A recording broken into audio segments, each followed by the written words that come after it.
Good morning, everybody. I am home back in Georgetown. So let's finish the operating session I filmed before my trip to Mexico.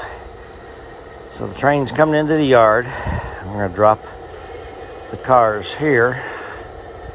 Going to run around the train, pick up the empty coal cars, and pick up the caboose and head to switch the coal mines. So this will be a little bit shorter video than the first one.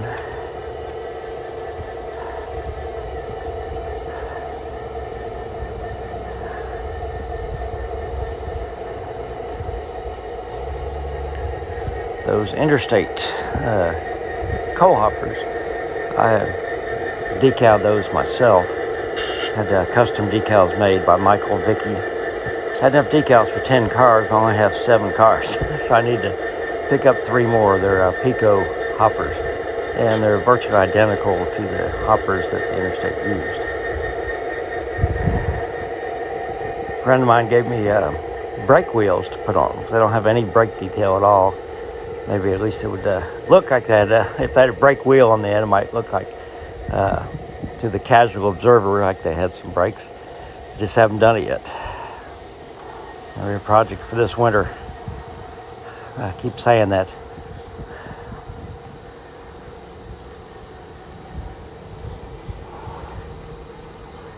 It's a beautiful day here in Georgetown. It's mid-70s, not a cloud in the sky. Pretty low humidity. But it has gotten very, very dry. The grass is pretty crispy. Mixed blessing, because I really don't feel like mowing the grass. So that's good. But, I'm probably going to have to water it if it's not going to rain for a few days to keep from getting burnt up. I had to resod my front yard one year because it got so dry it just burned it up, and I didn't water it. The rest of the grass is okay, usually.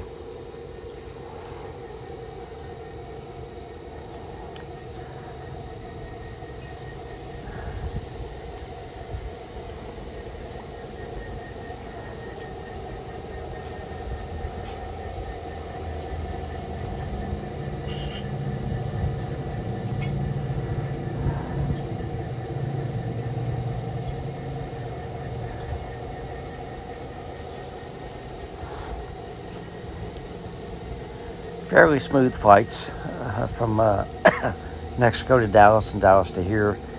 Neither flight was full, so I was able to have an empty seat beside me, which is always nice. Did have some problems. Had to switch planes in Dallas, which delayed the flight for about an hour. They said the air conditioning wasn't working. They had to find another plane, and they froze us to death on the way to Lexington. So air conditioning was definitely working on that one.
We've found 2 more dead birds in the pond.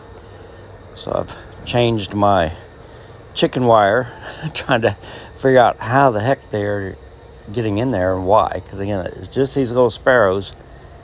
We've never had this many of them here before this time of year. And I can't remember ever having dead birds in the pond.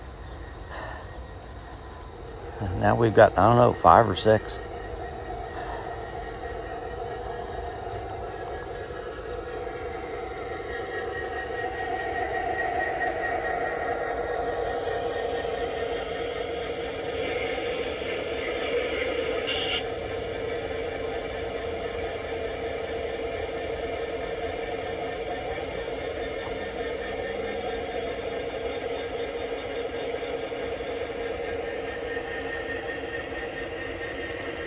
I cut a little bit out of this switching, a little bit, just, when the train goes out of sight, you'll see it immediately pop back into sight. No reason to keep that in there, really. I see Jazzy's chasing the birds now. They were both glad to see me.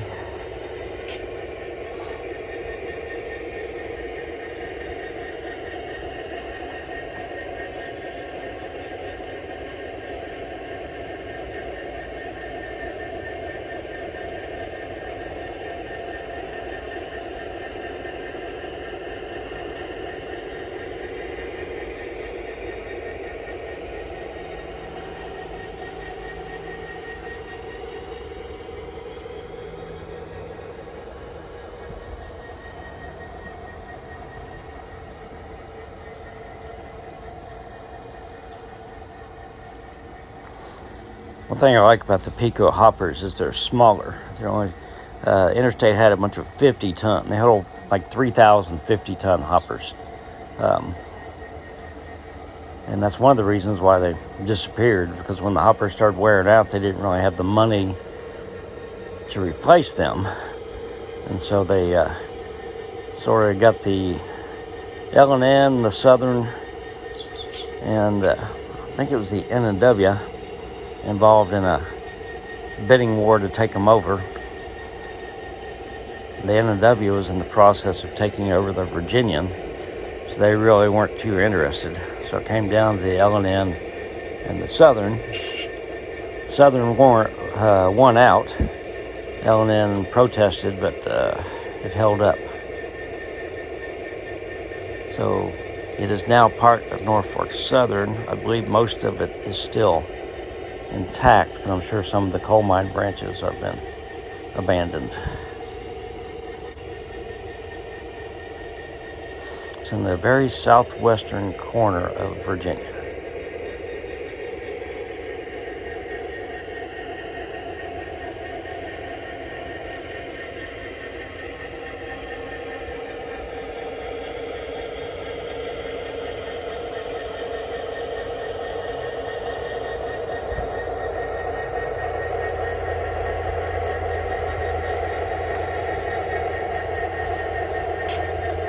RS3 doesn't like this sharp curve right here. As a matter of fact, if I go any farther than this, the step hits that my wood deck there. It's got more overhang than the GP9 does.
Excuse me. From this point, we would go up to where the lumber mill is and do the runaround. But I've already shown you how that happens, so I'm not going to do that again. That was in the last video. I put my little tripod on top of the tunnel here, so I filmed it going in this way and then coming back the other way. And then we'll end the video. I'll post this Sunday morning, and I'm just going to spend the day recuperating on Sunday. Again, don't have to mow the grass. Maybe just walk the dogs a couple times, stay hydrated, and try to feel better. That's my plan, anyhow. And hopefully not fish any birds out of the pond.